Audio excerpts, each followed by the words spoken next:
মহান আল্লাহ রাব্বুল আলামিন কোরআন শরীফের ভিতরে বলেছেন, অনেক প্রাণী এমন আছে যারা তাদের খাদ্যকে সঞ্চয় করে না, খাদ্যকে জমা করে না, আহরণ করে না।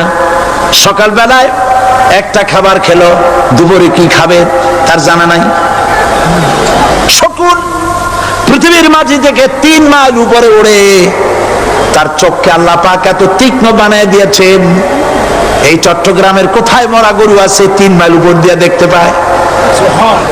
সুবহানাল্লাহ বলতে ইচ্ছে করে না। এই প্রাণীগুলি খাবারগুলি কোনো গভর্নমেন্ট জোগাড় করে রাখে নাই। আল্লাহ পাক বলেন সবার খাবার আমি দেই। সকালবেলায় সমস্ত প্রাণীগুলি, মহাশূন্যে পাখি, পানির ভিতরে মৎস্যরাজি, জঙ্গলের ভিতরে হিংস্র প্রাণী, পোকামাকড় থেকে শুরু করে সবগুলো খালি পেটে সব বেরিয়ে যায়, কারো কোনো খাবারের মজুদ নাই। সন্ধ্যা হতে না হতে সমস্ত প্রাণীগুলির পেট ভরাইয়া আমি আবার যার যার ঘরে বেরিয়ে দেই। ওয়ামা মিন দাব্বাতিন ফিল আরদি ইল্লা আলাল্লাহি রিজকুহা। সমস্ত প্রাণীর রিজকের দায়িত্ব আমি আল্লাহর হাতে। কে দেয় রিজক? জোরে বলুন, কে দেন? আল্লাহ। কি খাবেন সব আল্লাহ জোগাড় করে দিয়েছেন। তরি তরকারি জোগাড় করেছেন, মাছ জোগাড় করেছেন, চাউল দিয়েছেন, খাবার দিয়েছেন, গোশত দিয়েছেন, সব দিয়ে দিয়েছেন। আল্লাহ রাব্বুল আলামিন সমস্ত জিনিস দিয়ে মানুষকে আল্লাহ পাক তার জন্য আল্লাহ সব করেছেন। খালাকালাকুম মা ফিল আরদি জামিআ। এই পৃথিবীতে যা তৈরি করেছে সব তোমার জন্য। এ হচ্ছে আমার আল্লাহ। এ হচ্ছে আমার কে? আল্লাহ। সে আল্লাহ পাক বলছেন, আল্লাহর পরিচয়, তিনি স্রষ্টা, তিনি রিজেক দাতা। এবার আইনদাতা কে? আইনদাতা কে? আরো জোরে বলুন। আইনদাতা আল্লাহ হচ্ছে আল্লাহর পরিচয়। ইনিল হুকমু ইল্লা লিল্লাহ আলা লাহুল খালকু ওয়াল আমর। সৃষ্টি যার, আইন চলবে তার। আমার দেশে আল্লাহর আইন চলছে? আমাদের দেশের কল কারখানা, ক্ষেত খামার, অফিস আদালত আল্লাহর আইন অনুযায়ী চলে? চলে না। বরং আল্লাহর আইনকে মুছে ফেলার জন্য, নিজেদের আইন সৃষ্টি করার জন্য প্রচেষ্টা চালানো হচ্ছে। আল্লাহর আইন মানুষের জন্য সব থেকে বেশি উপযোগী, কারণ সৃষ্টি করেছেন কে?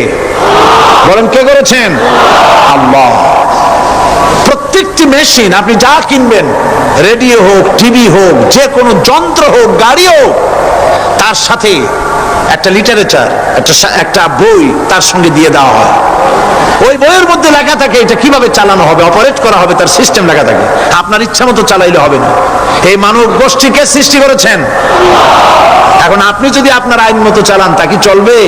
চলবে না। আপনি আপনার আইন মতো চালাচ্ছেন, ভালোভাবে চলতেছে? চলতেছে না। স্বরাষ্ট্রমন্ত্রী বলতেছেন সন্ত্রাসীদেরকে মাটির তলা থেকে খুঁজে বের করা হবে, কিন্তু নাকের উপর দিয়ে ব্রিফকেস চুরি হয়ে যায়, উনি তা ধরতে পারেন না। এই হলো আইন। অনাবরত খুন হচ্ছে, অনাবরত সন্ত্রাসী তৎপরতা চলছে। আর ওনারা বলছেন আগের থেকে এগুলি চলে আসছে, একজনের খুনের বিচার না হইলে এরকম খুন তো হইতেই থাকবে। তাহলে খুনকে, হত্যাকে, সন্ত্রাসকে সরকার জাস্টিফাইড করছেন। নাউজুবিল্লাহি মিন যালিক। এই জন্য আইন হতে হবে আল্লাহর। আইন হতে হবে কার? চিল্লায় বলেন, আল্লাহ পাকের আইন হতে হবে। আমি একদিন পার্লামেন্টে বলেছিলাম, আমার দেশের নেতা নেত্রীরা বারবার হজ করতে যান, উমরা করতে যান, সেখান থেকে আসার সময় কি আনেন? আতর, পাথর, সুরমা আর খুরমা, এই কিছু নিয়ে আসলেন। কিন্তু আমি বলেছি, আপনারা কি কিছু চোখে দেখেন না? পার্লামেন্টে এইভাবে বক্তৃতা করেছে, কিছু চোখে দেখেন না? আমি প্রশ্ন করে আমি এবার জবাব দিচ্ছি, আপনারা যারা হজ করতে যান, উমরা করতে যান, হজের কথাই ধরি, এই হজ করতে যখন যান তখন মুজদালিফায় একটা রাত কাটাইতে হয়। সেটা কোন দিন? ইয়মে আরাফার পরের দিন। এই মাঠে দালান কোঠা আছে, এখানে বেড়া আছে, শামিয়ানা আছে, পর্দা আছে, তাবু আছে, কিচ্ছু নাই। লক্ষ লক্ষ নারী আর পুরুষ পাশাপাশি শুয়ে থাকে, তাও সুবহানাল্লাহ কইতে ইচ্ছে করে না। সারা রাত জনে জনে পুলিশ পাহারাদার নাই। কিরকম মেয়ে এলো, চাঁদের সৌন্দর্য হার মানায় দিতে পারে এরকম সুন্দরী, এরকম সুন্দরী নারী, সুদর্শন পুরুষ পাশাপাশি রাস্তার ধারে মরুর ভিতরে সারা রাত কাটাচ্ছে। ইয়মে আরাফার পরের রাতটা একটা রাত পুরা। এভাবে চলতেছে বছরের পর বছর, শতাব্দীর পর শতাব্দী, সহস্রাব্দীর পরে সহস্রাব্দী। আমি প্রশ্ন করি, পৃথিবীর ইতিহাসে কেউ কি এমন কথা বলতে পেরেছে, লিখতে পেরেছে যে মুজদালিফার রাতে সেখান থেকে 10টা নারী হাইজ্যাক হয়েছে, 5টা নারী লাঞ্ছিত হয়েছে? বলতে পারবে? গভীর রাত্রে পুরুষ সঙ্গী ছাড়া সুন্দরী রমণী, যুবতী রমণী একাকিনী নিজের ঘর ছেড়ে আল্লাহর ঘরে তওয়াফ করতে আসে। তওয়াফ সেরে তাহাজ্জুদের নামাজ পড়ে আল্লাহর কাছে মোনাজাত করে একা একা হাজার হাজার লাখো পুরুষের ভিতর থেকে আপন ঘরে ফিরে যায়। কারো বাবার হিম্মত নাই একবার তাকায় সে তো রূপ উপভোগ করার জন্য আবার তাকায়, অথবা তার আঁচল ধরে টান মারে। আছে ইতিহাস? কথা কন না কেন? সুন্দরী একটা মাইয়া মক্কা থেকে মদিনা থেকে পাওয়া যায় না, 15 দিন হয়ে গেছে। হয়েছে কখনো? এবার জবাব দেন, কেন হয় না? কেন হয় না? আমার দেশের মেয়েরা রাস্তা দিয়ে হাঁটতে পারে না। হাই স্কুল মেয়েদের, হাই স্কুল মেয়েদের কলেজ যখন ছুটি হয়, তথাকথিত সোনার ছেলেরা গেটের সামনে এতিমের মতো কাড়ায় থাকে। অনবরত হাইজ্যাক হচ্ছে, ধর্ষণের সেঞ্চুরি হচ্ছে। আর ওখানে হয় না কেন? ওখানে হয় না এই কারণে, এই কোরআনের আইন আল্লাহ রাব্বুল আলামিন যে আইন দিয়েছেন, ওখানে আইন বলবৎ আছে। আছে নাকি? আছে কিনা? কোন পুরুষ কোন নারীকে ধর্ষণ করেছে যদি প্রমাণিত হয়, সে যদি ফাহাদের ছেলে হয় আর ফাহাদের মেয়ে হয়, কোরআনের শাস্তি হলো পাথর মেরে উড়াইয়া দাও। তাকে জানিয়ে দেওয়া হবে রেডিও টিভির মাধ্যমে, জিনাকারের ব্যভিচারীর শাস্তি হবে। চতুর্দিকে হাজারো লোকেরা দাঁড়াবে, হাতে পাথর নিয়ে পাথর মেরে তাকে তার গোশত হাড্ডি বাতাসের সাথে উড়ায় দেবে। একজন মানুষ আর একজন মানুষকে খুন করলো, এই আসামি ধরা পড়ে গেল, কোরআনের শাস্তি হলো যখন ধরা পড়বে প্রমাণিত হবে, যেমন ভাবে হত্যা করেছে পরেও হত্যা করো। এই দৃশ্য, এই আইন যদি বাংলাদেশে যদি এই আইন চালু হয়ে যেত, খুনের আসামি ধরা পড়েছে, জেনার আসামি প্রকাশ্য ময়দানে এলো, সাক্ষী প্রমাণে কোর্টে প্রমাণিত হলো সত্যি সে খুনি। এই বিশাল আউটার স্টেডিয়ামের মাঝখানে খুনি কি দাঁড় করাও, চতুর্দিকে হাজারো লাখো মানুষ থাকুক, রেডিও টিভির ক্যামেরা কার্যকর হবে, পত্র পত্রিকার সাংবাদিকরা আসবে, তরবারির এক আঘাতে খুনির কল্লাটা উড়ায় দাও, দেহটা নিঃসার হয়ে জমিনে পড়ে যাবে। এই দৃশ্য যারা দেখবে সচক্ষে, রেডিওতে, পত্র পত্রিকায়, আর 1 বছরের ভেতরে খুন করার হিম্মত কারো কলিজায় উঠবে? জেনাকারের পাথর মেরে দেওয়া, পাথর মেরে উড়িয়ে দেওয়ার শাস্তি যদি চোখে কেউ দেখে, জেনা করার পুলক আর জাগবে? এটা নাম আল্লাহর আইন, এই আইন কার? এই আইন কার? এই আইন যতদিন পর্যন্ত বাংলার মানুষের মুসলমানদের উপরে কার্যকরী না হচ্ছে, এই দেশে কার্যকরী না হবে, ততদিন পর্যন্ত হত্যা, ধর্ষণ, খুন বন্ধ হবে না। বন্ধ হবে। সুতরাং এই আইন হচ্ছে কার? আরো জোরে বলে, আল্লাহ রাব্বুল আলামিন। মহান আল্লাহ রাব্বুল আলামিনের এই আইন অনুযায়ী যদি দেশ চলে, মানুষ শান্তি পাবে, চুরি বন্ধ হবে, ডাকাতি বন্ধ হবে, জেনা বন্ধ হবে, হত্যা ধর্ষণ বন্ধ হয়ে যাবে। নবীজি এমন একটি আইন চালু করে দিয়ে, কোরআনের বিধান চালু করে দিয়ে এমন একটা সমাজ চালু করেছিলেন, যেই সমাজ সম্পর্কে হুজুর নিজে বলেছেন, খায়রুল কুরুনে কারনি, সর্বশ্রেষ্ঠ যুগ হলো কার যুগ? আমার যুগ। সুবহানাল্লাহ বলেন। রাসূলের যুগ হলো সর্বশ্রেষ্ঠ যুগ। সেই কোরআন, সেই হাদিস আজও আছে না নাই? বলেন জোরে, আজও আছে না নাই? সেই কোরআন এবং সুন্নাহ দিয়ে দেশ শাসন হোক, এটা কি আমরা চাই? কারা কারা চাই? দু হাত উঁচু করে দেখা।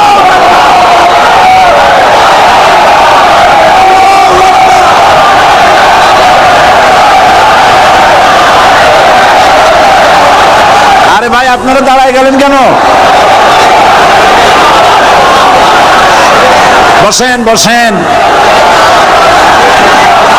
আমি তো একটা স্লোগান দিতে বললাম। হাত দেখতে চাইছি আমি, মাথা দেখতে চাই নাই। এই সুযোগে কোমরটা সোজা করে নিলেন। আচ্ছা বসেন, আর মহব্বতের সাথে জিকির করেন, লা ইলাহা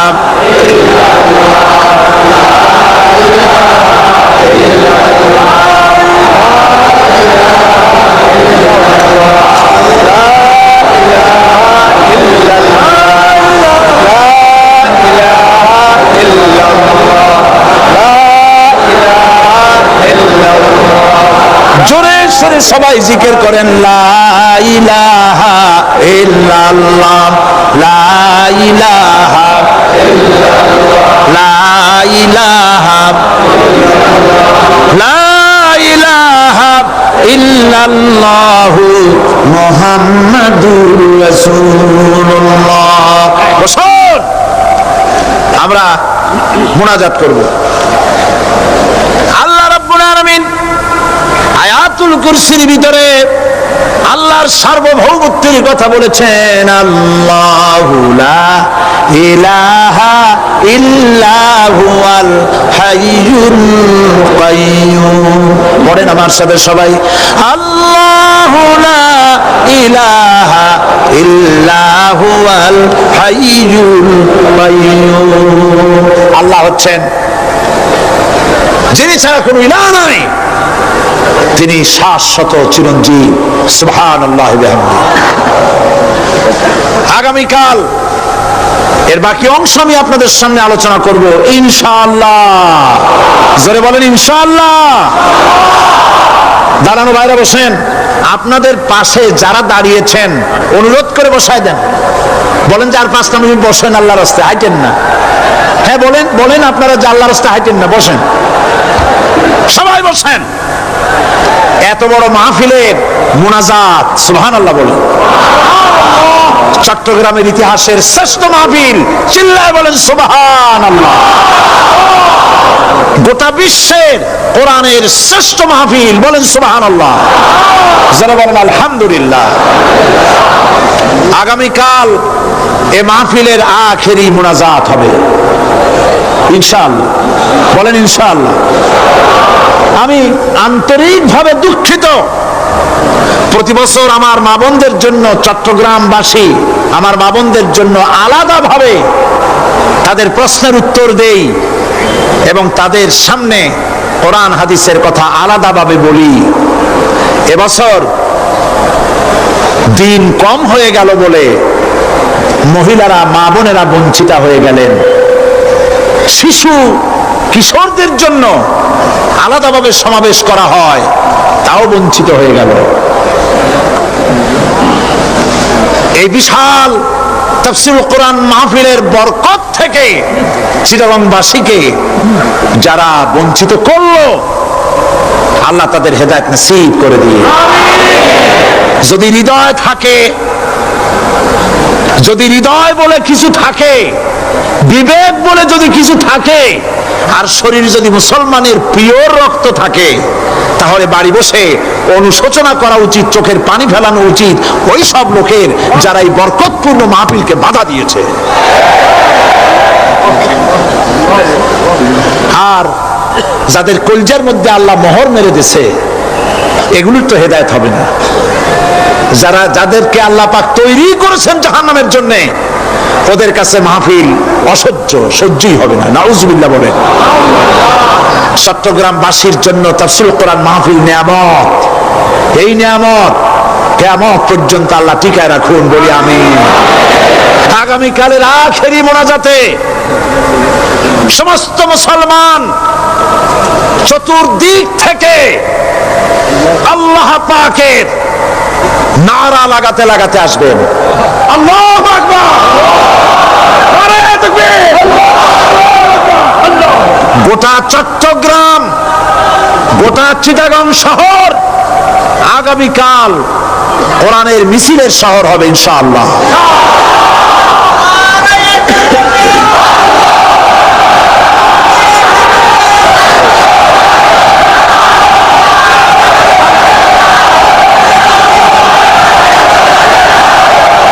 সকল ধন এবং সম্পদের মূল মালিক হচ্ছেন আল্লাহ পাক।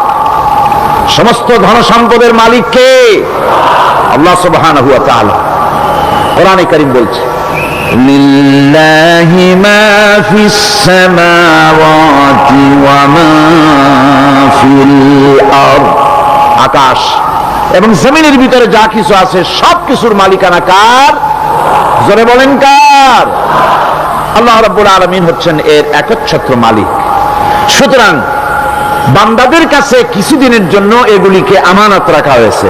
আমাদের ঘর আছে, বাড়ি আছে, ব্যবসা আছে, বাণিজ্য আছে, জায়গা আছে, জমিন আছে, গরু আছে, বাছুর আছে, এই সবগুলি কিছুদিনের জন্য আমাদের কাছে কি রাখা হয়েছে? আমানত। আমানতের মাল আপনি আপনার ইচ্ছা মতো খরচ করতে পারবেন না। আমানতের মাল কি ইচ্ছা মতো খরচ করা যায়? যায় না। আমানতের মালকে খরচ করতে হলে মূল মালিকের ইচ্ছা অনুযায়ী খরচ করতে হবে। মূল মালিককে আল্লাহ রাব্বুল আলামিন বলছেন, ইন্নাল্লাহা ইশতারা মিনাল মুমিনিনা আনফুসাহুম ওয়া আমওয়ালাহুম বিআন্না লাহুমুল জান্নাহ। আমি আমার মুমিনের জান এবং মালকে খরিদ করে নিয়েছি, বিনিময় জান্নাত দিয়ে দিয়েছি। তোমার কাছে যে জান আছে, মাল আছে, এটা তোমার নয়, এটা আমার আমানত তোমার কাছে। সুতরাং এই আমানত খরচ করতে হবে মূল মালিকের ইচ্ছা অনুযায়ী। সমাজের এক শ্রেণীর লোক প্রচুর বিত্তের মালিক হবে, সমাজের এক শ্রেণীর লোক প্রচুর বিত্ত এবং সম্পদের মালিক হয়ে ভোগ বিলাসের আনন্দের স্রোতে ভেসে যেতে থাকবে, নিজেকে ভাসিয়ে দেবে। আর এক শ্রেণীর লোক অনাহারে অর্ধাহারে কষ্ট করবে। এই বিধান ইসলামের নয়। কেউ থাকবে 10 তলায় আর কেউ থাকবে 10 তলায়, কেউ খাবে পোলাও, কোরমা, বিরিয়ানি, আর কারো কিসমতে মরিচ পোলাও হবে না। এই বিধান আল্লাহর নয়। ইসলামের বিধান হচ্ছে যে আল্লাহ যে সব সম্পদ মানুষকে দান করেছেন, এই সম্পদের ভিতরে বিত্তহীনদের অধিকার রাখা হয়েছে। বিত্তহীন যারা গরিব, যাদের কিছু নাই, তারা আপনার করুণার পাত্র নয়। কি বলেন, তারা কি ধনীদের করুণার পাত্র? কোরআনে কারীমে আল্লাহ বলেন, ওয়াল্লাযীনা ফী আমওয়ালিহিম হাক্কুন লিস-সাইলি ওয়াল মাহরুম। ধনীদের সম্পদের ভেতরে গরিবদের, বিত্তহীনদের অধিকার রয়েছে। সে অধিকার আদায় করে দাও। দান করা এমনি দিয়ে দাও এক জিনিস, গরিবদেরকে, বিত্তহীনদেরকে ইসলাম করুণার পাত্র বানায় নাই, বলেছে অধিকার। অধিকারটা বড় মজবুত কথা, এই কথার লোড আছে, ওয়েট আছে। আপনার আমার সম্পদের, অর্থাৎ যাদের বিত্ত আছে, বিত্ত সম্পদওয়ালা সম্পদশালী লোকেদের সম্পদের ভেতরে গরিবদের অধিকার রয়ে গেছে, সে অধিকার আদায় করতে হবে। ইসলাম সকল মানুষের দারিদ্র্য দূর করে বেঁচে থাকার মৌলিক অধিকার প্রতিষ্ঠিত করেছে। রাসূল করিম সাল্লাল্লাহু আলাইহি ওয়াসাল্লাম বলেছেন, লাইসা লি ইবনি আদম হাক্কুন সিওয়া হাযিহিল খিসাল, বাইতুন ইয়াসকুনুহু ওয়া সাওবুন ইওয়ারি আওরাতাহু ওয়া জালফাল খুবজ ওয়াল মা, আখরাজাহু তিরমিজি। তিরমিজি শরীফের হাদিসের ভিতরে এসেছে, রাসূল করিম সাল্লাল্লাহু আলাইহি ওয়াসাল্লাম বলেছেন, প্রত্যেকটি বনি আদমের তার বাস করার জন্য একটা গৃহ, এবং লজ্জা ঢাকার জন্য, শীত নিবারণের জন্য তার বস্ত্র, আর ক্ষুধা মিটাবার জন্য তার পানি আর রুটি ইত্যাদির ব্যবস্থা করতে হবে, চাই সে মুসলমান হোক আর হিন্দু হোক আর খ্রিস্টান হোক। বনি আদম, আদমের সন্তান যে মানুষ, যে তার এই অধিকার ইসলাম প্রতিষ্ঠিত করেছে। আজ বলা হচ্ছে খাদ্য, বস্ত্র, বাসস্থান সমাধান দেবে অমুকরা তমুকরা, এরকমের স্লোগান হয় না? ওরা দিতে পারবে না, ওরা দিতে পারে নাই। খাদ্য, বস্ত্র, শিক্ষা, চিকিৎসা, বাসস্থানের গ্যারান্টি দিয়েছে কোরআন, দিয়েছে আল্লাহ রসুল জনাব মুহাম্মদ রাসূলুল্লাহ সাল্লাল্লাহু আলাইহি ওয়াসাল্লাম। ইসলাম অর্থনৈতিক নিরাপত্তার জন্য যে সব পন্থা অবলম্বন করেছে, সেটা হচ্ছে যে সমাজের কর্মক্ষম সকল ব্যক্তি রুজির জন্য পরিশ্রম করবে, কেউ বসে থাকতে পারবে না। এটা হচ্ছে ইসলামের নিয়ম, কেউ বসে থাকতে পারবে না। কোরআনে কারীম বলছে, ফাইযা কুদিয়াতিস সালাতু ফান্তাশিরু ফিল আরদ ওয়াবতাগু মিন ফাদলিল্লাহ। ফাইযা কুদিয়াতিস সালাত, যখন তোমার নামাজ সম্পূর্ণ হয়ে গেল, ফান্তাশিরু ফিল আরদ, ছড়িয়ে পড়ো আমার জমিনের উপরে, ওয়াবতাগু মিন ফাদলিল্লাহ, আর আমার অনুগ্রহ অনুসন্ধান করো। রুজি কামানো কোনো খারাপ জিনিস না। কেউ মনে করে সারাদিন বসে বসে আল্লাহর জিকির করব, কেউ দুনিয়াটারে ঝামেলা মনে করে জঙ্গলে চলে যেতে চায়, এটা নিয়ম না। আপনি বসে থাকতে পারবেন না, আপনাকে কাজ করতে হবে। রুজি কামাই করাটাকে কোরআনে কারিমে এতটা সম্মান দিয়েছে, যেটাকে ফজলুল্লাহ বলা হয়েছে। ফজলুল্লাহ, এটা আল্লাহর অনুগ্রহ, সুবহানাল্লাহ বলেন। এটাকে ফজলুল্লাহ বলা হয়েছে, এটা জিনাতুল্লাহ বলা হয়েছে। আপনি যে কাপড় চোপড় ব্যবহার করেন, এই কাপড় চোপড়ের ব্যাপারে আল্লাহ পাক প্রশংসা করেছেন, কাপড় চোপড় সুন্দর করতে বলেছেন। তারপরে রুজি রোজগার হালাল করতে বলা হয়েছে, এবং রুজি কামাবার ব্যাপারে, হালাল ভাবে রুজি কামাবার জন্য ইন্সপিরেশন দেওয়া হয়েছে কোরআন এবং হাদিসে। রাসূল করিম সাল্লাল্লাহু আলাইহি ওয়াসাল্লাম বলেছেন, আল কাসিবু হাবিবুল্লাহ, সহস্তে যে উপার্জন করে সে আল্লাহর বন্ধু। যে ব্যক্তি ঠেলা গাড়ি চালায়, কুলি মজুর, রিক্সা চালায়, নিন্দা নাই, তাকে নিন্দা করা যাবে না। রিক্সাওয়ালাও একটা গুরুত্বপূর্ণ দায়িত্ব পালন করছে। কুমার, কামার, তাঁতি, জেলে, ধোপা, নাপিত সবাই কাজ করছে। প্রত্যেক কাজের সম্মান ইসলাম দেয়, সুবহানাল্লাহ। সমস্ত কাজের সম্মান আছে, শুধুমাত্র সম্মান নাই চুরির কাজের, ডাকাতির কাজের, সন্ত্রাসের কাজের, চাঁদাবাজির কাজের, মাস্তানির কাজের। এই সব কাজ নিন্দনীয় এবং এই সব কাজ নিতান্ত বাজে কাজ, এ কাজের কোনো সম্মান নাই। সম্মান হচ্ছে নিজের হাতে কামাই করে সারা দিনে এক মুঠো খাবারও যদি খান, আপনার খাবারের চাইতে হালাল খাবার কারো হতে পারে না। আল্লাহর বন্ধু, সোজা কথা না। আল কাসিবু হাবিবুল্লাহ, সহস্ত উপার্জনের এত বরকত। সেজন্য অর্থনৈতিক নিরাপত্তার জন্য সমাজের প্রত্যেকটি কর্মক্ষম লোককে কাজ করতে হবে। কি করতে হবে? নামাজ পড়া হয়ে গেছে, এখন আর বসে থাকা চলবে না, নেমে পড়ুন কাজের জন্য, আল্লাহর অনুগ্রহ অনুসন্ধান করুন।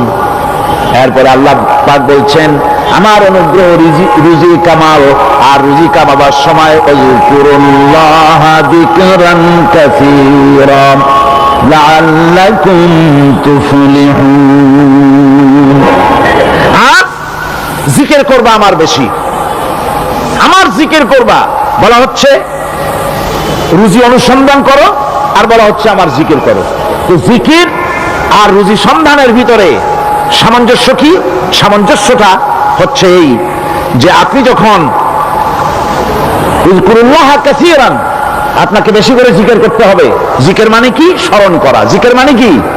স্মরণ করা। আল্লাহকে স্মরণ করেন। রুজি যখন কামাতে যাবেন স্মরণ করবেন কারে? চিল্লায় কোন কারে? আপনি রুজি কামাবার জন্য চাকরি করতেছেন, অফিসে বসে যদি আল্লাহ রাব্বুল আলামিন আপনার স্মরণে থাকে, তাহলে ঘুষ খাওয়া আপনার জন্য সম্ভব হবে না। কথা ঠিক কিনা? আল্লাহ পাক বলছেন রুজি কামাবার জন্য তুমি যে পরিশ্রম করবে, ওই পরিশ্রমের সময় বেশি বেশি জিকির করো, আমারে স্মরণ রাখো। অফিসে বসে যখন তুমি কাজ করবে, আমি যদি স্মরণে থাকি, তাহলে তুমি ঘুষ খাইতে পারবে না। তুমি জমিন চাষ করবে, জমিন চাষ করার সময় আমি যদি তোমার স্মরণে থাকি, জমিনের আইল ঠেলা তোমার পক্ষে সম্ভব হবে না।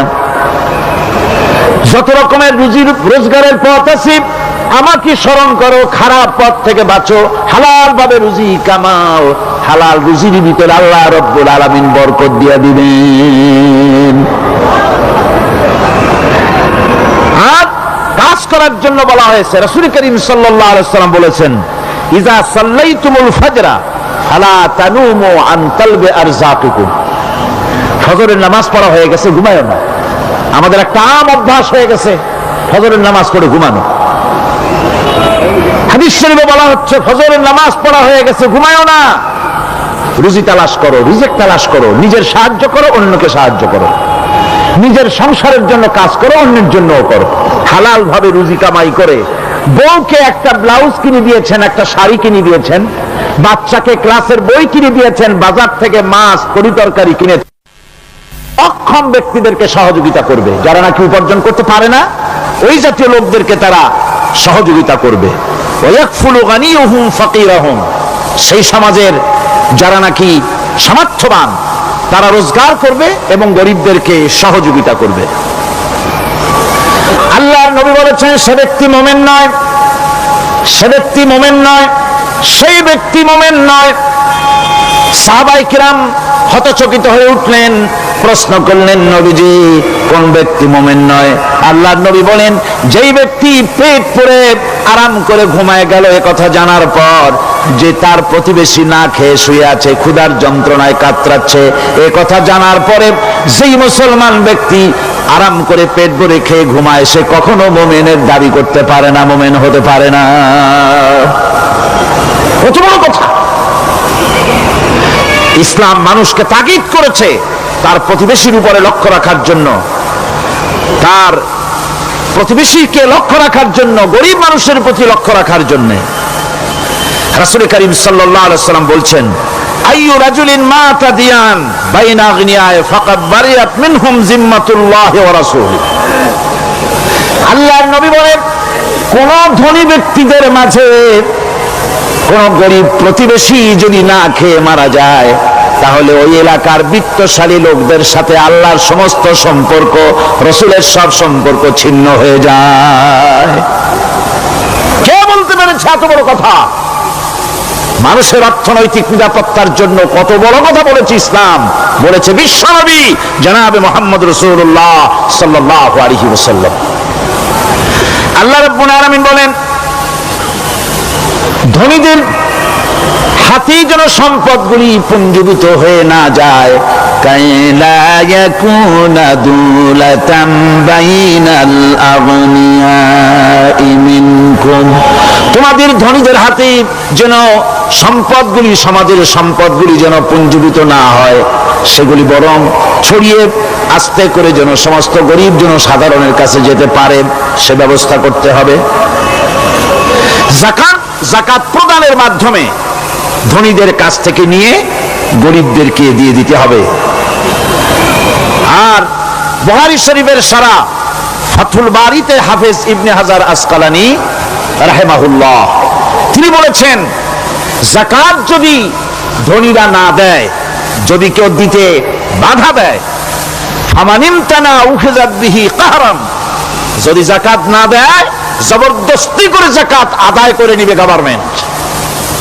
যাকাত দিতেই হবে।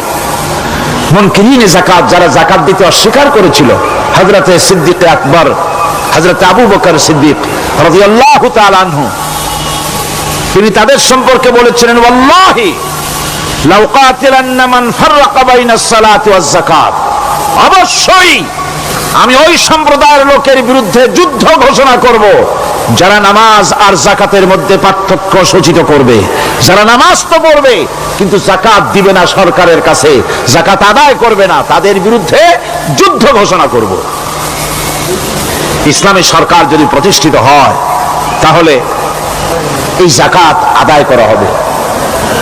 যাকাত কেউ নিয়ে বসে থাকতে পারবে না, যাকাত আদায় করা হবে। আমাদের দেশে নিয়ম মাফিক যদি যাকাত আদায় করা হতো, এই দেশ যদি ইসলামী গভর্নমেন্ট হতো, আল্লাহ যেন দয়া করে দেন, কন্যা আমিন। আল্লাহ পাক যদি দয়া করে দেশটারে ইসলামী রাষ্ট্র বানায় দেন, তাহলে যাকাত তো আদায় করে নেওয়া হবে। যাকাত দিতে আপনি বাধ্য, গরিব মানুষ থাকবে না। এখনো বাংলাদেশে নিয়ম মাফিক যদি যাকাত আদায় করা হয়, নিয়ম মাফিক মানে সোনার যাকাত, রূপার যাকাত, নগদ ক্যাশের যাকাত, ফসলের ওষুধ সঠিকভাবে যদি আদায় করা হয়, তো একেবারে কম করে হলেও 1000 কোটি টাকা যাকাতের টাকা কালেকশন হতে পারে। এটা কি কম কথা? 1000 কোটি টাকা, এই টাকা আদায় করা হচ্ছে না। এই টাকা আদায় না করার কারণে যে শূন্যতার সৃষ্টি হচ্ছে, এই ভ্যাকুয়ামকে পূর্ণ করার জন্য এগিয়ে এসেছে 7 সমুদ্র 13 নদীর উপর থেকে এনজিওরা। এনজিওরা এসে আমাদের দেশে, সব এনজিও খারাপ আমি তা বলি না, বহু এনজিও আছে যারা এদেশের উন্নয়নের, আর্থসামাজিক উন্নয়নের জন্য তারা প্রচেষ্টা করছে। রাস্তাঘাট, স্কুল কলেজ, চিকিৎসা ইত্যাদির দিকে কাজ করছে। যতগুলি এনজিও আমাদের দেশে আছে তার ভিতরে 52টা এনজিও গোনা বাছা যারা ইসলামের প্রকাশ্য দুশমন, আর এর শীর্ষস্থানে আছে ব্রাক। এই এনজিও গুলি তারা আমাদের দেশে এসে সুদি কারবার শুরু করেছে, পরিপূর্ণভাবে সুদের কারবার।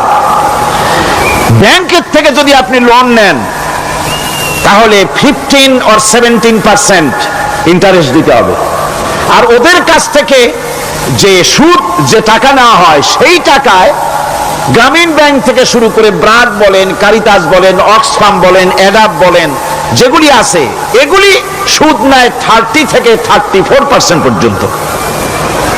গোটা জাতিকে গ্রাম পর্যায়ে তারা সুদের নিবিড় চাষ করতেছে, ঘরে ঘরে সুদ পৌঁছে দিয়েছে, মুসলমান নারীদেরকে বেহুরমতি করেছে, ইসলামের ঐতিহ্য ধ্বংস করতেছে, নারীদেরকে বিপর্দা করতেছে, আমার দেশের ফ্যামিলি স্ট্রাকচারকে এনজিওরা ধ্বংস করে দিচ্ছে।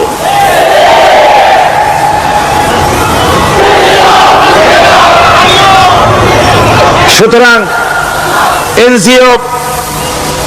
এনজিওরা এই সুযোগটা পেত না। যদি যাকাত কালেকশন করা হতো আর যাকাত দিয়ে, যাকাত যে সব জায়গায় খরচ করতে হয় সেই খরচ করার জায়গাগুলিতে সঠিকভাবে যদি ব্যয় করা হতো, এই অবস্থা হতো না। বাংলাদেশের সম্পদের অভাব নাই। যারা বলে বাংলাদেশ গরিব, আমি তাদের সাথে একমত নই। আক্ষরিক অর্থে বাংলাদেশ গরিব নয়, বাংলাদেশে সম্পদ আছে। বাংলাদেশে যে জিনিসটার অভাব সেটা হচ্ছে ইনসাফ ভিত্তিক বন্টনের অভাব। এখানে কেউ তো 1000 বিঘা জমির মালিক, বিঘা বোঝেন না কি কন আপনারা? কানি। কেউ তো 1000 কানির মালিক, আর কারো তো রান্নাঘর উঠাবার জায়গা নাই। কথাটা ঠিক কিনা? কেউ তো শত শত কোটি টাকা, কত কোটি টাকা যে আছে তা হিসাব করে মাসখানেক লাগবে, গুনিয়া খুলিতে পারবে না। আর কারো তো একটা ট্যাবলেট কেনার পয়সা নাই। সুতরাং আমার দেশে যেভাবে গরিব বলা হয় আক্ষরিক অর্থ ওইভাবে আমার দেশ গরিব নয়। আমাদের দেশে সম্পদ আছে, বহুত জমি অনাবাদি ফেলে রাখা হয়েছে, রাসূল করিম সাল্লাল্লাহু আলাইহি ওয়াসাল্লাম বলেছেন, সেই ব্যক্তির জমিন রাখার অধিকার নাই যে ব্যক্তি তা চাষের আওতায় না আনে। আছে না বহুত জমি পড়িয়া? আবাদযোগ্য জমি আমাদের দেশে আছে যা, তার 2,40,00,000 একর। আমাদের ভূমি সম্পদ রয়েছে, বনজ সম্পদ যা আছে সেটা হচ্ছে 32,53,860 একর জুড়ে বিরাট বনজ সম্পদ আমাদের আছে। ভূমি সম্পদ আছে, বনজ সম্পদ আছে। আমাদের রয়েছে পানি সম্পদ, প্রায় 250 নদী, 3,600 বর্গ মাইল জুড়ে নদীগুলো প্রবাহিত আছে। আমাদের পানি সম্পদ আছে। আমাদের গ্যাস সম্পদ আছে, যে গ্যাস অন্তত 100 বছর চলতে পারে। প্রত্যেক বাড়িতে বাড়িতে গ্যাসের সংযোগ দিলেও 100 বছরে ফুরাবে না। আলহামদুলিল্লাহ কইতে ইচ্ছা করে না? জোরে কোন আলহামদুলিল্লাহ। আমাদের গ্যাস সম্পদ রয়েছে, আমাদের মৎস্য সম্পদ আছে, পশু সম্পদ আছে, কৃষি সম্পদ আছে, আরো রয়েছে বিপুল জনশক্তি। জনশক্তিকে আজ সবচাইতে বার্ডেন মনে করা হয়। জনশক্তিকে বলা হয় বাংলাদেশের সবচাইতে বড় সমস্যা, জনশক্তি সমস্যা। এটা হচ্ছে যে সরকার আসে তারই ভূতে পায়, যে যায় লঙ্কা সে আর মানুষ আলে ফেরে না, মানুষগুলি তার জন্য জ্বালা। অথচ এই মানব শক্তি হচ্ছে শ্রেষ্ঠ শক্তি। ইউনিভার্সিটি জনমের মতো না বাড়াইয়া, এখন তো ইউনিভার্সিটি দাবি করতেছে সকলে, গ্রামে গঞ্জে থানায় রান্নাঘরে সব জায়গায় আমাদের ইউনিভার্সিটি দাও। আর ইউনিভার্সিটির ফজিলত কি তা তো আমরা দেখতেইছি। এর থেকে বেশি করে পলিটেকনিক ইনস্টিটিউট, ভোকেশনাল ইনস্টিটিউট ইত্যাদি যদি বানানো হতো, ভিক্ষার হাতকে কর্মীর হাতে যদি পরিণত করা যেত, মানুষগুলিকে যদি কর্মক্ষম করা যেত, তাদেরকে যদি মডার্ন টেকনোলজি যদি শিক্ষা দেওয়া যেত, তাহলে এই মানব শক্তি রপ্তানি করে বা পৃথিবীর বিভিন্ন দেশ থেকে মূল্যবান বৈদেশিক মুদ্রা অর্জন করা যায়। সেটা না করে মানুষ হইছে জ্বালা, জনমের মতো এদেরকে মারো। এটা হচ্ছে ট্রেনের 3rd ক্লাস প্যাসেঞ্জার্স মেন্টালিটি। সেটা কিরকম? সেটা হচ্ছে ট্রেনে যখন মানুষ চলে 3য় শ্রেণীতে, একবার উঠে বসলে সে অন্যের জন্য জায়গা ছাড়ে না। জায়গা খালি আছে, আরেকজন এসে বললে ভাই আমার একটু বসতে দাও, কয় না ভাই এখানে লোক আছে। আসলে কিন্তু লোক নাই। আপনি যদি বলেন যে সেই লোক আসলে আমি জায়গা ছেড়ে দেবো, ততক্ষণ তো বসি। আপনি বসলেন, এরপরে আপনি তো বুঝছেন যে লোকটা ফাঁকি দিছে, ওই চিন্তা আপনার মধ্যেও ঢুকবে, আরেকজন আসবে, বসার জায়গা আছে, আপনি বলবেন না এখানে জায়গা নাই। ট্রেনের 3rd ক্লাস প্যাসেঞ্জারদের যে মন মানসিকতা, বর্তমান মুসলিম দেশগুলির সরকার প্রধানেরা ঠিক ট্রেনের 3rd ক্লাস প্যাসেঞ্জারদের চাইতেও 3rd ক্লাস। মানব শক্তিকে কাজে লাগাবার চিন্তা না করে উল্টা চিন্তা তারা করছেন। এত সম্পদ থাকা সত্ত্বেও বাংলাদেশ আজ যে অভাব সৃষ্টি হয়েছে তা কৃত্রিম, এবং তা সৃষ্টি হয়েছে এটা এর একমাত্র দায়ী এর জন্য রাজনৈতিক ষড়যন্ত্র। রাজনৈতিক ষড়যন্ত্রের কারণেই এই অভাব সৃষ্টি হয়েছে। গোড়া থেকেই আমাদের দেশটি ষড়যন্ত্রের শিকার। প্রথমে ব্রিটিশ বেনিয়ারা 200 বছর পর্যন্ত গোলামীর জিনজির পরিয়ে দিয়েছে। 200 বছর গোলামীর পর দ্বিজাতি তত্ত্ব এবং মুসলিম সংখ্যাগরিষ্ঠতার ভিত্তিতে 47-এর আজাদি, তারপর পশ্চিমাদের শোষণ বঞ্চনা থেকে মুক্তি লাভের জন্য 71-এর আজাদি, এরপরে দেশের 90% হচ্ছে মুসলমান। 90% কারা? চিল্লায় বলেন না কারা? পৃথিবীর এই দ্বিতীয় বৃহত্তম মুসলিম জনগোষ্ঠীকে খ্রিস্টান আর ইহুদিরা তারা চেয়েছে জনগণকে খ্রিস্টান বানাতে। আমাদের দেশের জনগণকে তারা চায় খ্রিস্টান বানাতে। যারা কমিউনিস্ট তারা চায় আমাদেরকে নাস্তিক বানাতে। আর পার্শ্ববর্তী দেশের পেইড এজেন্ট যারা আমাদের দেশে আছে তারা চায় পৃথিবীর নিকৃষ্টতম কুফরি মতবাদ, ধর্ম নিরপেক্ষ মতবাদের মাধ্যমে গোটা জাতিকে ধর্ম থেকে দূরে সরিয়ে দিতে চায়। সুতরাং এই ষড়যন্ত্রের শিকার হয়ে আছে বাংলাদেশ। বাংলাদেশের এই আর্থসামাজিক প্রেক্ষাপটে ইসলামের বিধান ছাড়া, আল্লাহর দেওয়া বিধান ছাড়া এর কোনো মুক্তি নাই, এর নাজাতের কোনো পথ নাই। আল্লাহ রাসূল ক্ষমতা আরোহণ করলেন, রাষ্ট্রের মালিক হলেন, প্রেসিডেন্ট হলেন। রাসূলুল্লাহ কি হলেন? আল্লাহর নবী প্রেসিডেন্ট হলেন। সমাজের গরিব দুঃখীদের ব্যাপারে নবীজি বললেন, মান তারাকা মালান ফালওয়ারাসাতিহি ওয়া মান তারাকা দিয়ান আও কুল্লা ফালিয়াতিনি ফাইন্না মাওলাহু, রাওয়াহুল বুখারী। নবীজি বলেন, যে ব্যক্তি মারা গেল, মরে যাওয়ার পর তার যে সম্পদ থাকবে, এই সম্পদগুলি সে যে সন্তান, স্ত্রী, পুত্র যাদের রেখে গেছে তা তাদের জন্যে।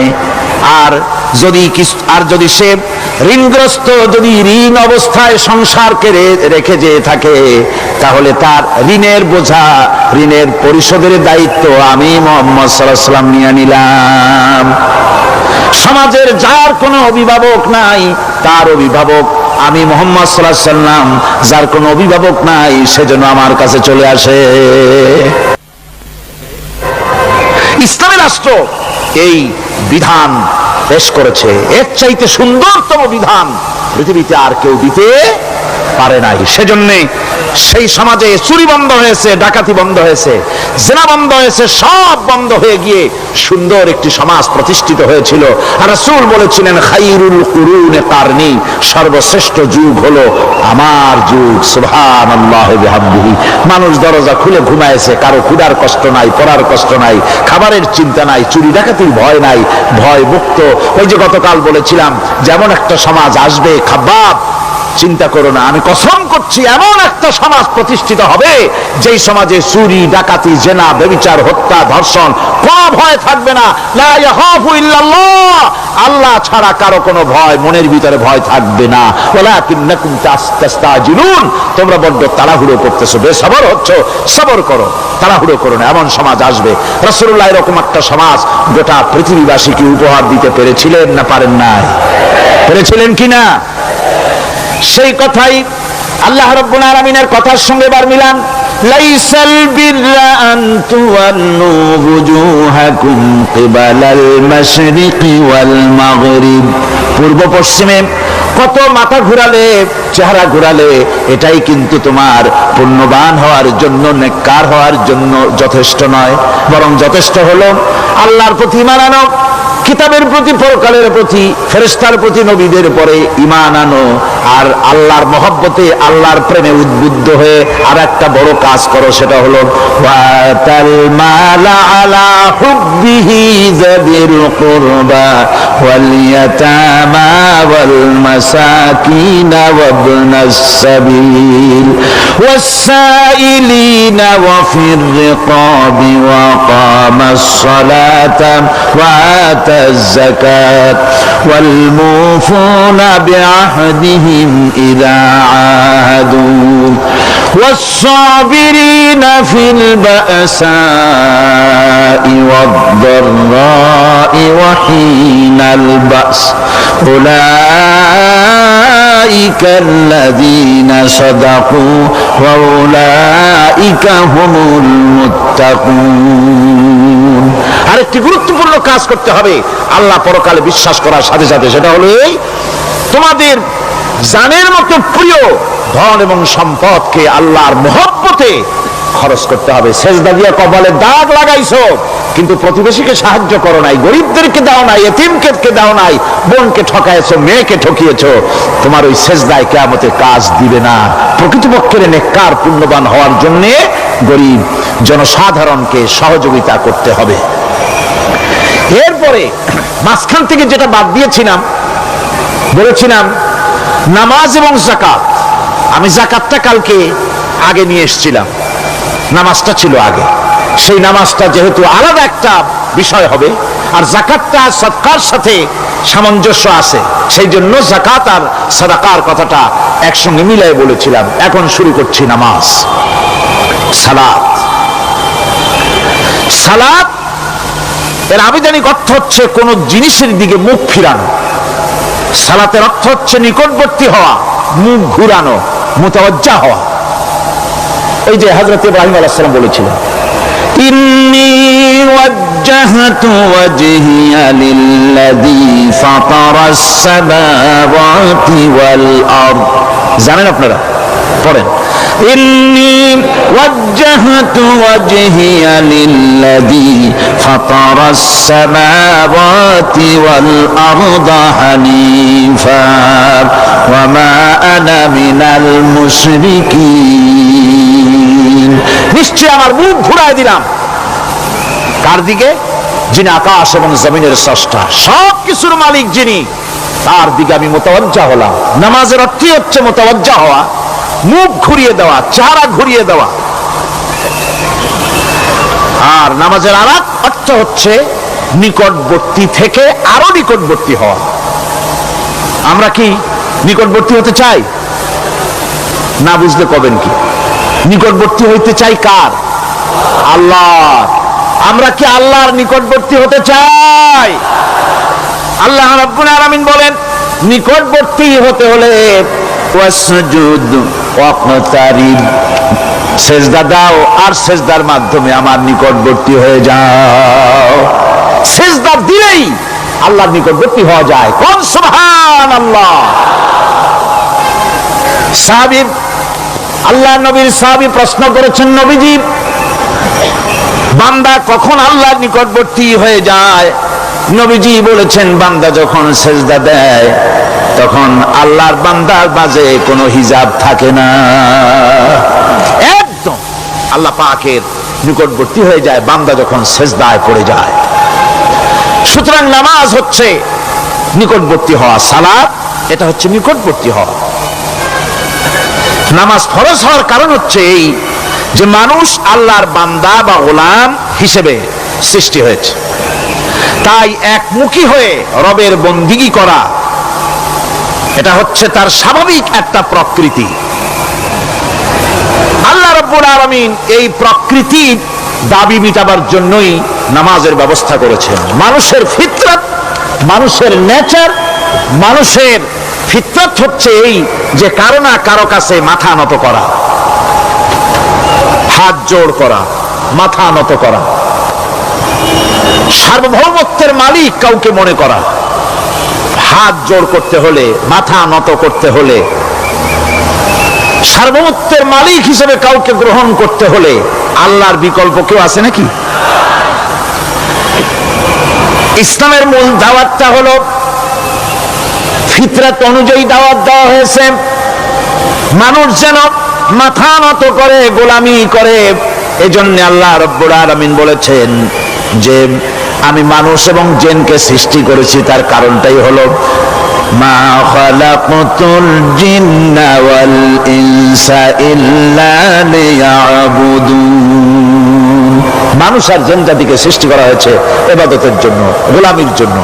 ইবাদত আর গোলামি এটাই করতে হবে, গোলামি করতে হবে, দাসত্ব করতে হবে। আর এই দাসত্ব, আল্লাহর আনুগত্যই গোলামির দাওয়াত দিয়েছেন দুনিয়ার সব নবীরা।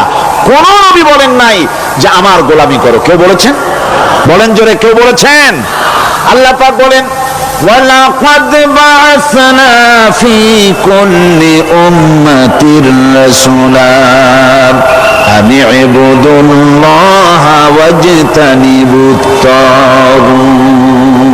প্রত্যেক জাতির জন্য আমি রাসূল প্রেরণ করেছি, তারা মানুষকে দাওয়াত দিয়েছেন এই কথা বলে যে এক আল্লাহর গোলামি করো, তিনি ছাড়া কোনো ইলাহ নাই, আইনদাতা নাই, বিধানদাতা নাই, তার গোলামি, তার সামনে মাথা নত করে দাও। আর প্রত্যেক নবীর যুগেই নামাজ রোজা শরীয়তের মধ্যে ছিল। নামাজ রোজা কম বেশি প্রত্যেক নবীর জামানায় আল্লাহ পাক এটাকে বাধ্যতামূলক করেছিলেন। নামাজ রোজা যাকাত সব নবীদের জন্য বাধ্যতামূলক ছিল, তার উম্মতের জন্য বাধ্যতামূলক ছিল। নামাজ হচ্ছে তাওহীদের অবশ্যম্ভাবী এক বহির্প্রকাশ। তাওহীদের জন্য তাওহীদবাদী মানুষ যারা, তাদেরকে নামাজ আদায় করতেই হবে। আকীদা বিশ্বাসের দিক থেকে তাওহীদ যদি হয় পুরা দ্বীনের মূল উৎস, তাহলে আমলের দিক থেকে নামাজ হচ্ছে পুরা দ্বীনের মূল ভিত্তি। নামাজ হচ্ছে আমলের মূল ভিত্তি, এর বাস্তবায়ন ছাড়া দিন পূর্ণ হয় না। নামাজ মুমিনের কেবলমাত্র একটি উত্তম আমলই নয়, বরং নামাজ হচ্ছে ইমানের মূল ভিত্তি। যার কাছে নামাজ নাই তার কাছে কিছুই নাই। রাসূল করিম সাল্লাল্লাহু আলাইহি ওয়াসাল্লাম বলেছেন যে নামাজ যে ব্যক্তি পড়ে না, আল্লাহ পাকের সাথে তার কোনো সম্পর্ক বাকি থাকে না। সুতরাং এই নামাজটা হচ্ছে যে একমাত্র একাগ্র চিত্তে আদবের সাথে আল্লাহর সামনে রুজু হয়ে যাওয়া। কোরআনে কারীম বলছে মুনিবিনা ইলাইহি ওয়াত্তাকুহু ওয়া আকিমুস সালাতা ওয়া লা তাকুনু মিনাল মুশরিকিন। তোমরা আল্লাহর দিকে রুজু হয়ে যাও এবং তাকে ভয় করে অন্যায় কাজ থেকে বিরত থাকো, আর নামাজ কায়েম করো, মুশরিকদের অন্তর্ভুক্ত হয়ে যেও না। নামাজ কায়েম করা, নামাজের আদেশ কোরআনে কারীমের মধ্যে আল্লাহ পাক বহু জায়গায় করেছেন। ঈমানের পর নামাজই হচ্ছে সবচেয়ে বড় জরুরি। একজন মানুষ ঈমান আনলো, যেমন কালকে একজন ঈমান এনেছে, ঈমান আনার সাথে সাথে তার প্রথম কাজ কি বলুন? বলেন প্রথম কাজ কি? ফজরের নামাজের আগে একজন ইসলাম কবুল করলেন, তার প্রথম দায়িত্ব নামাজকে আদায় করে দেওয়া, ফজরের নামাজ পড়া। জোহরের আগেই কেউ ঈমান আনলো, তার প্রথম দায়িত্ব জোহরের নামাজ আদায় করা। আসরের নামাজের আগে ঈমান এনেছে, তার প্রথম দায়িত্ব হলো আসরের নামাজ আদায় করা। তার মানে হলো ঈমান আনার পর একজন ঈমানদারের প্রথম দায়িত্ব হচ্ছে নামাজ। গুরুত্বপূর্ণ বিষয়, খুব ভালো করে শুনতে হবে, ইয়াদ রাখতে হবে প্রত্যেকটি মুসলমানের। এই নামাজ কি জিনিস, কেমনে আদায় করতে হবে, আদায় না করলে কি হবে, গুরুত্বপূর্ণ এই কথাগুলি প্রত্যেকের স্মরণ রাখতে হবে। হযরত মূসা আলাইহিস সালামকে আল্লাহ রাব্বুল আলামিন ওহী প্রদান করলেন।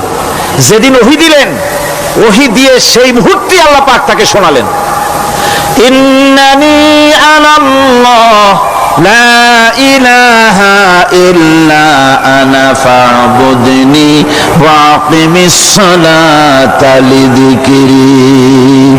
নিশ্চয়ই আমি আল্লাহ, আমি ছাড়া কোনো ইলাহা নাই, আমার গোলামি করো, আমার দাসত্ব করো, আর আমার শরণার্থে নামাজ কায়েম করো। নামাজ নামাজ নামাজ কায়েম করতে হবে, এটাই হচ্ছে ইমানের সবচেয়ে বড় দাবি। অন্যত্র আল্লাহ পাক বলছেন, কুল ইন্না হুদাল্লাহি হুয়াল হুদা ওয়া উমিরনা লিনুসলিমা লিরাব্বিল আলামিন। হে নবী বলুন, প্রকৃতপক্ষে আল্লাহর হেদায়েত হচ্ছে সঠিক হেদায়েত। সত্যিকারের হেদায়েত কার হেদায়েত? আল্লাহ পাকের হেদায়েত। এবং তার পক্ষ থেকে নির্দেশ করা হয়েছে যে সারা জাহানের মালিকের সামনে মাথা নত করে দাও। মাথা নত করবেন কার কাছে? আল্লাহ পাকের কাছে। ওয়া আনাকিমুস সালাতা ওয়াত্তাকুহু ওয়া হুয়াল্লাযী ইলাইহি তুহশারুন। আর নামাজ প্রতিষ্ঠা করো, আল্লাহ রাব্বুল আলামিনের ভয়তে সমস্ত অপরাধমূলক কাজ থেকে, অসামাজিক কার্যকলাপ থেকে বিরত থাকেও। আর একদিন মনে রেখো, তোমাদের সকলকেই আল্লাহ রাব্বুল আলামিনের দরবারে উপস্থিত হতে হবে। নামাজ ঈমান থাকা না থাকার প্রমাণ। ঈমান আছে কি ঈমান নাই এর প্রমাণ কি? নামাজ। আল্লাহ পাক বলছেন, ফালা সাদ্দাকা ওয়ালা সাল্লা ওয়ালাকিন কাযযাবা ওয়া তাওয়াল্লা। কিন্তু না সে সত্য মেনে নিল, আর না সে সালাত আদায় করলো, বরং সত্যকে মিথ্যা মনে করে ফিরে গেল। নামাজটাই হচ্ছে একজন মানুষের, সে মুমিন না কাফের তা প্রমাণ করার জন্য, এটাই হচ্ছে মূল কথা। কিয়ামতের দিন মানুষ যে জাহান্নামে যাবে, জাহান্নামের জন্য, জাহান্নামে যে সব কারণে যাবে তার মধ্যে বড় কারণ, কালকে বলেছিলাম, দেখি মনে আছে নাকি, বড় কারণ কয়টা? কয়টা? আলহামদুলিল্লাহ মনে আছে। আল্লাহ রাব্বুল আলামিন বলেন, ইয়াতাসাআলুনা আনিল মুজরিমিন। কিয়ামতের দিন অপরাধীদেরকে জিজ্ঞেস করা হবে, মা সালাকাকুম ফি সাকার, জাহান্নামে কেন আসছো? জবাবে তারা বলবে قالوا لم نك من المصلين ولم نك نطعم المسكين নামাজ পড়ি নাই আর এতিম মিসকিনদের খেতে দেই নাই, এই কারণেই জাহান্নামে এসেছি। কল নাউযুবিল্লাহ। নামাজ যারা পড়বে না জাহান্নামে যেতে হবে। কোথায় যেতে হবে? কেউ কেউ মনে করতে পারবেন নামাজের অস্ত্র বহু শুনছি, এর চাইতে গুরুত্বপূর্ণ জিনিস আর নাই। নামাজের চাইতে গুরুত্বপূর্ণ ইবাদত আল্লাহর সৃষ্টি করেন নাই। মুসলমানের জন্য সর্বশ্রেষ্ঠ ইবাদত কি ছিল? এখন জোরে বলেন কি? এই নামাজ আকসার মানুষের নামাজ হয় না। যারা আমরা নামাজ পড়ি, বহু লোকের নামাজ পড়ে ঠিক, কিন্তু নামাজ আদায় হয় না। আমি সে কথা বলবো সামনের দিকে, প্রাণ খুলে শুনবেন, কাজে লাগবে ইনশাআল্লাহ। কোন ইনশাআল্লাহ? আকীদাগত দিক থেকে ঈমান হলো তাওহীদের স্বীকৃতি, আর আমলের দিক থেকে নামাজ হচ্ছে তাওহীদের বহিঃপ্রকাশ। আপনি মুসলমান তা প্রমাণ হবে নামাজ দিয়ে। নামাজহীন ঈমানের দাবি মূল্যহীন। যার নামাজ নাই তার ঈমানের দাবি করার কোনো মূল্যই নেই। অনেক এরকম কথা বলে, হুজুর আমি মানুষটা নিতান্ত খারাপ না, যাই মনে করেন, গ্রামে রাস্তা বানাইছি, ব্রিজ করে দিয়েছি, কালভার্ট করেছি, এতিম মিসকিনদের তাও মাঝে মধ্যে খাবার দেই। নামাজ হচ্ছে ইসলামের গণ্ডির মধ্যে প্রবেশের প্রমাণ। কোরআনে কারীম বলছে ফাইন তাবু ওয়া আকামুস সালাতা ওয়া আতাউজ যাকাতা ফাইখওয়ানুকুম ফিদ্দীন। সূরা তাওবা এসেছে। তারা যদি তওবা করে আর নামাজ কায়েম করে, যাকাত যদি আদায় করে, তাহলে এখন তোমাদের সে দ্বীনি ভাই, এখন ভাই হয়ে গেল। একটু আগে ছিল কাফের মুশরিক, এখন তোমার দ্বীনি ভাই। দ্বীনের গণ্ডির মধ্যে প্রবেশ করা, কলেমা পড়ার সাথে সাথেই নামাজ। নামাজ হচ্ছে দ্বীনের প্রধান গেট, দ্বীনের প্রধান তোরণ। দ্বীনের মধ্যে প্রবেশ করার জন্য এই গেট দিয়ে প্রবেশ করতে হবে। সুতরাং এই নামাজের এতই গুরুত্ব দেওয়া হয়েছে। ইসলাম যদি ক্ষমতায় আসে, আল্লাহ যেন এনে দেন, জোরে কোন আমিন। ইসলাম যদি ক্ষমতায় এসে যায়, রব্বুল আলামিন তাফসীরের মাহফিল, কোরআন সামনে নিয়ে আশা করে তোমার দরবারে দোয়া করি, এই বিশাল জনসমুদ্রের দোয়া কবুল করো মাবুদ গো, এই বাংলাদেশকে ইসলামের দেশ বানাইয়া দাও। দেশটা যদি ইসলামের হয়ে যায়, আইন যদি আল্লাহর হয়, শাসন যদি সৎ লোকেরা করে, রব্বুল আলামিন কোরআন শরীফে বলেন, তাহলে তারা 4টা কাজ করবে। আল্লাযীনা মাক্কান্নাহুম ফিল আরদ আকামুস সালাতা ওয়া আতাউজ যাকাত ওয়া আমারু বিল মারুফি ওয়া নাহাউ আনিল মুনকার। মুমিনরা ক্ষমতায় এসে প্রথম যে কাজটা করবে, প্রথমে ক্ষমতায় এসেই নামাজ বাধ্যতামূলক করবে। প্রথম কি? ওয়াজ নসিহতে অনুরোধ করা হবে না, বাবাজিরা আল্লাহর রাস্তায় নামাজটা পড়ে না। রেডিও এবং টেলিভিশনের মাধ্যমে রাষ্ট্রপ্রধান অর্ডার করে দিবেন, আজ থেকে বাংলাদেশের 12 কোটি তাওহীদি জনতা, নারী পুরুষ যারা আকেল বালিগ, সকলের জন্য নামাজ বাধ্যতামূলক, নামাজ পড়তেই হবে। এটা অর্ডার। বেলা যখন 1টা বেজে যাবে, বেলা যখন 1টা বাজবে, সমস্ত মসজিদে আজান শুরু হয়ে যাবে। আজানের সাথে সাথে অফিস, আদালত, কল কারখানা, ক্ষেত খামার, শিক্ষাঙ্গন সব ডেডলক হয়ে যাবে। আধা ঘন্টার জন্য বন্ধ হয়ে যাবে। যারা মুসলমান অফিসে, কলেজে, ইউনিভার্সিটিতে, সর্বত্র তারা নামাজের জন্য প্রস্তুতি নেবেন। আধা ঘন্টার ভিতরে নামাজ আর খানা সেরে আবার কলেজ চলবে, বিশ্ববিদ্যালয় চলবে, কল চলবে, কারখানা চলবে, ক্যান্টনমেন্ট চলবে, সেক্রেটারিয়েট চলবে, সব আপন গতিতে চলতে থাকবে। আল্লাহর রহমত, বরকত আকাশ ফেরে নাজিল হয়ে যাবে। আর এই অর্ডার যে দেওয়া হবে, নামাজ পড়বেন, সেখানে থানায় যখন আজান হবে, থানায় আজান হয়ে গেছে, থানার স্টাফ, পুলিশ যারা আছে, জামাতে খাড়া হয়ে যাবে, ইমামতি করবেন ওসি সাহেব। এসপির অফিসে এসপি সাহেব ইমামতি করবেন, ডিসি সাহেব তার অফিসে ইমামতি করবেন, মন্ত্রী সেক্রেটারিয়েট ইমামতি করবেন, প্রেসিডেন্ট বঙ্গভবনে ইমামতি করবেন, বিশ্ববিদ্যালয়ের ভাইস চ্যান্সেলরের ইমামতিতে সে জায়গার মুসলমান ছাত্র ছাত্রী, শিক্ষক শিক্ষয়িত্রী এক জামাতে নামাজ আদায় করবে। এই যদি হয় চিত্র দেশের, অপরাধ থাকবে?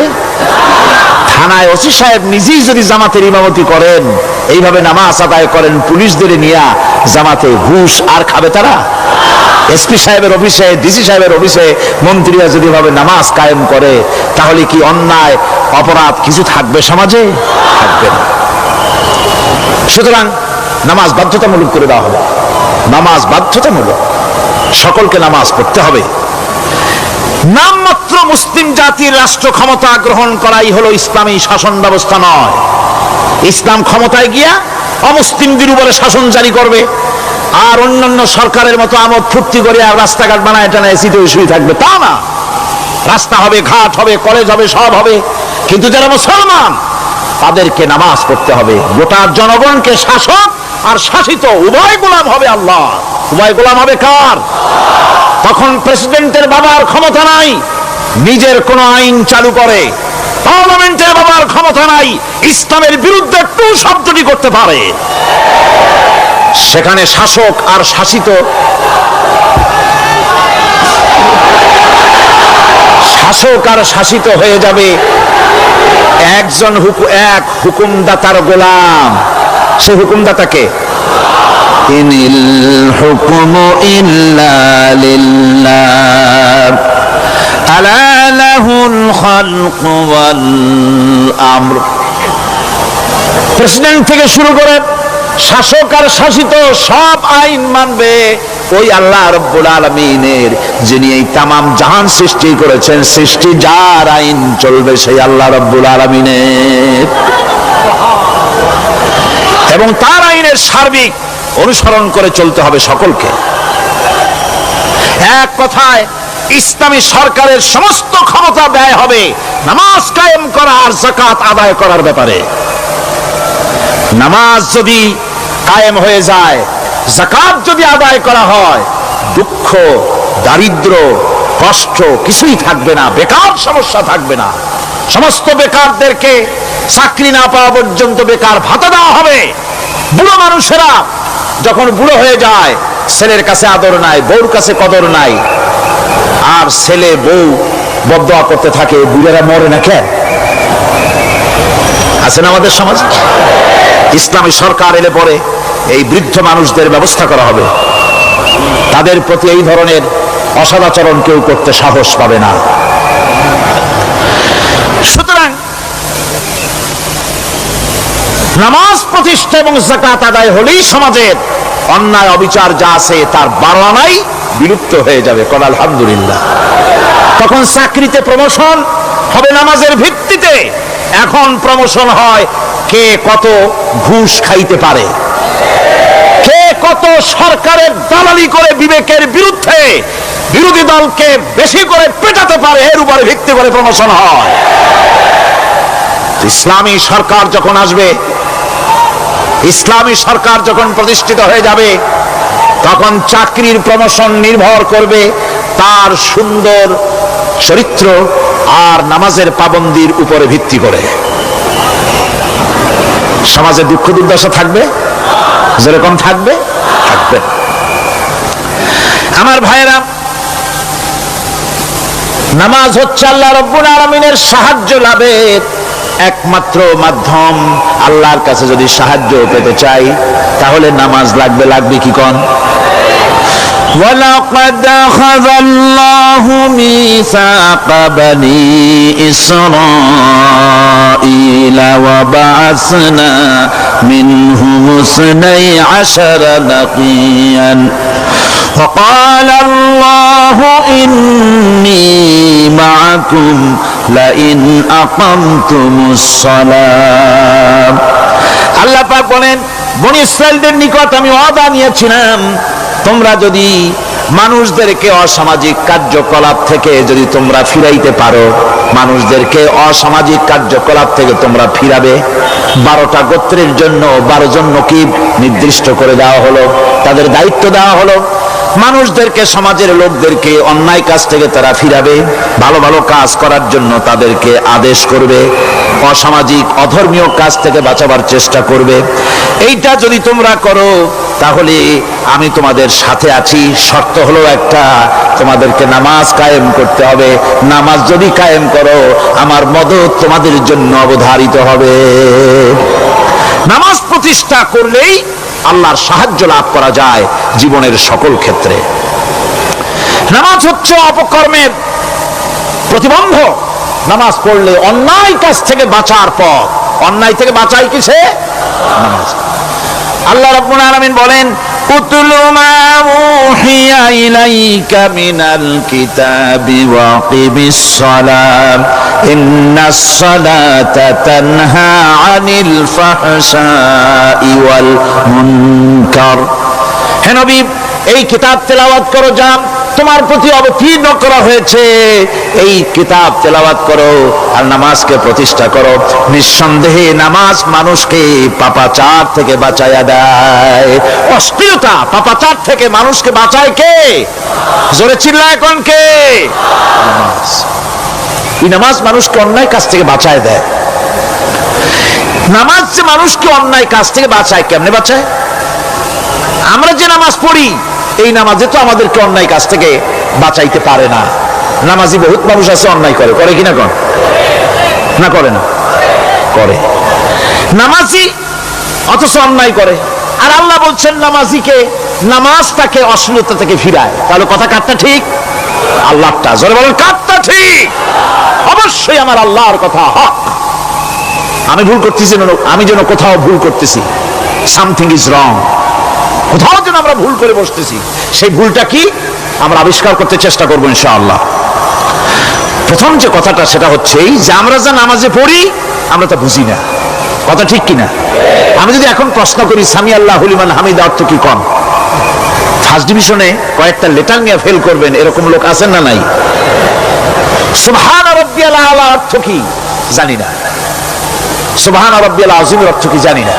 দোয়ার কুনুত অর্থ কি জানি না। তাশাহুদ অর্থ কি জানি না। সূরা ফাতিহার অর্থ কি জানি না।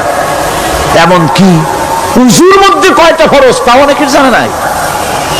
কথা কি বেশি বললাম না ঠিক বলছি? একজনে জিজ্ঞেস করলো, মিয়া উযুতে কয় ফরজ? কয় হুজুর কি মনে করেন যে বুঝি জানি না? এটা তো সাধারণ ব্যাপার, বলেন না কয় ফরজ? কয় উযুতে তো 17 ফরজ। কি কি? কয় হাত ধোয়া, পা ধোয়া, মুখ ধোয়া, নাক ধোয়া, চোখ ধোয়া, জিহ্বা ধোয়া, মাথা ধোয়া। বলতে বলতে গুনে দেখা গেল প্রায় 19টার মতো বলছে। বলা হলো, মিয়া বললেন আপনি উযুতে ফরজ 17টা, কইলেন আপনি 19টা।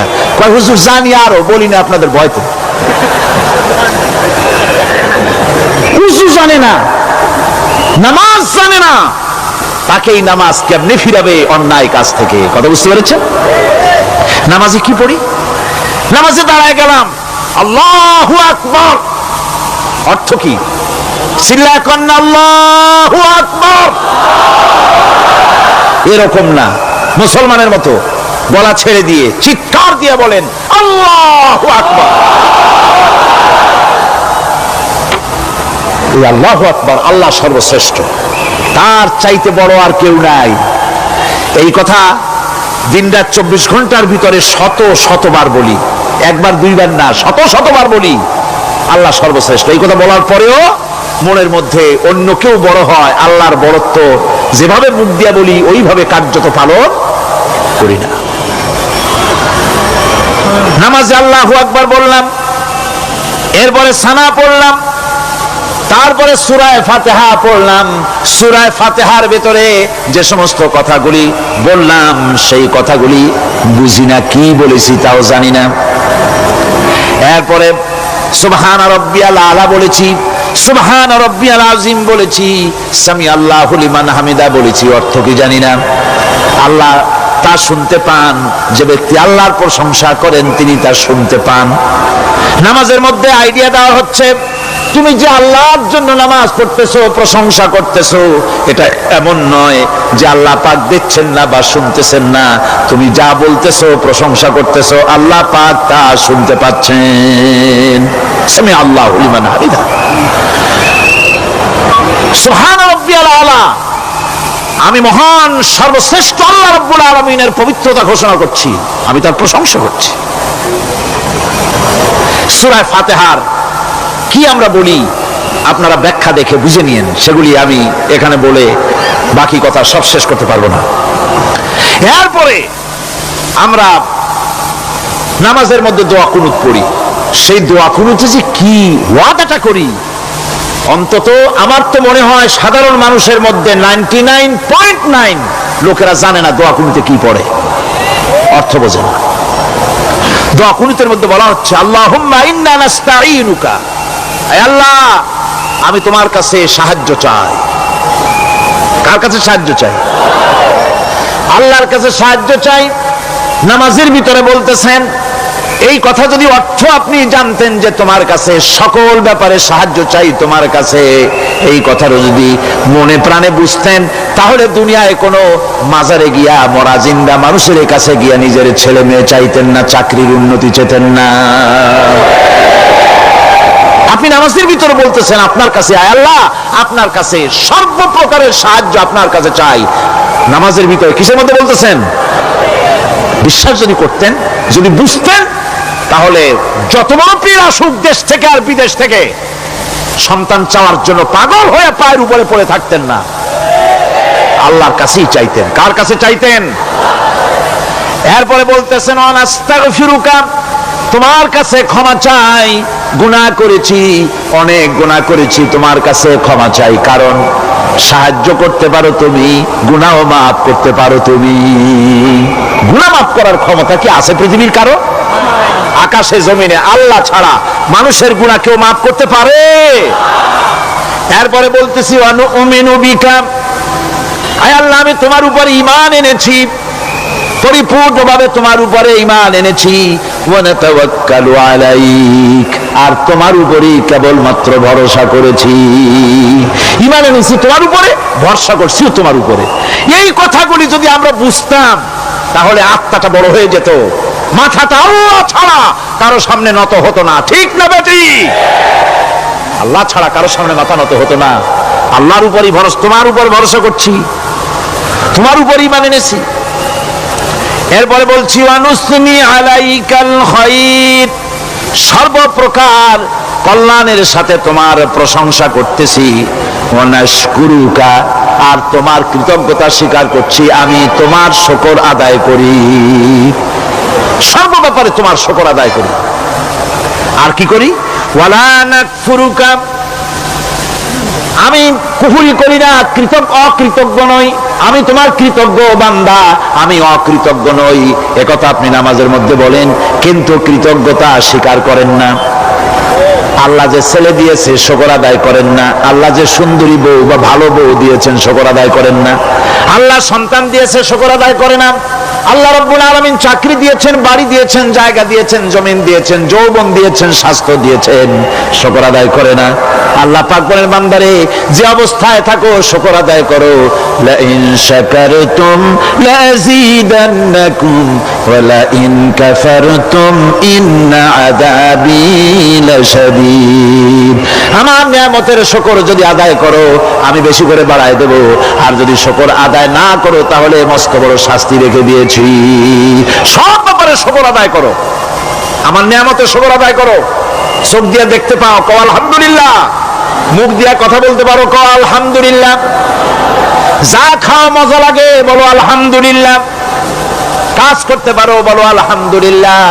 সব ব্যাপারে আল্লাহর শুকর আদায় করতে হবে। শুকরিয়া আদায় করলে রব্বুল আলামিন তারে আরো বাড়ায় দিবেন।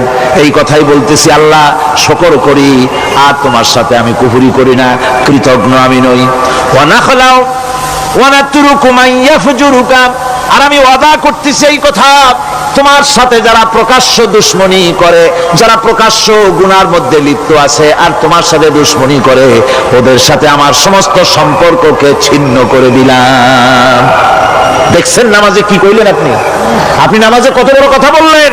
ওয়া নাতরুকু মাইয়া ফুজুরুকা, আয় আল্লাহ আমি ওয়াদা করছি তোমার সাথে যারা দুশমনী করে, যারা প্রকাশ্য গুনাহ করে, তাদেরকে আমি পরিত্যাগ করছি, তাদের সাথে আমার কোনো সম্পর্ক নাই। এই কথা বলার পরে আপনার সম্পর্ক কার সাথে একটু চিন্তা করেন তো। আপনার বন্ধু কারা? ইলেকশন আসলে ভোট দেন কাদেরকে? কাদের চা খাওয়ান, কাদের চান্দা দেন? একটু চিন্তা করেন, অঙ্কের সাথে মিলাই নেন। তাহলে দেখুন, মুখে বলে এক কথা, কাজে করে আর একটা। আরে কি কয়? চিল্লায় কোন আরে কি কয়? আর এই মুনাফিকি করতেছেন কার সাথে? আল্লাহর সাথে। কোন নাউজুবিল্লাহ। নামাজে কি পড়েন সেটা যদি জানতেন, অবশ্যই আল্লাহ রাব্বুল আলামিনের কথা কার্যকরী হয়ে যেত। ইন্নাস সালাতা তানহা আনিল ফাহশাই ওয়াল মুনকার। নামাজ মানুষকে পাপের কাজ, অশ্লীলতা থেকে ফিরাতে পারে। আল্লাহ ইন্না বসায়ছেন, নিশ্চয়ই, বেশক, অবশ্যই নামাজ পাপ থেকে ফিরাবে। কিন্তু কেমনে ফিরাবে? নামাজ তো বুঝি না, নামাজ তো বুঝি না।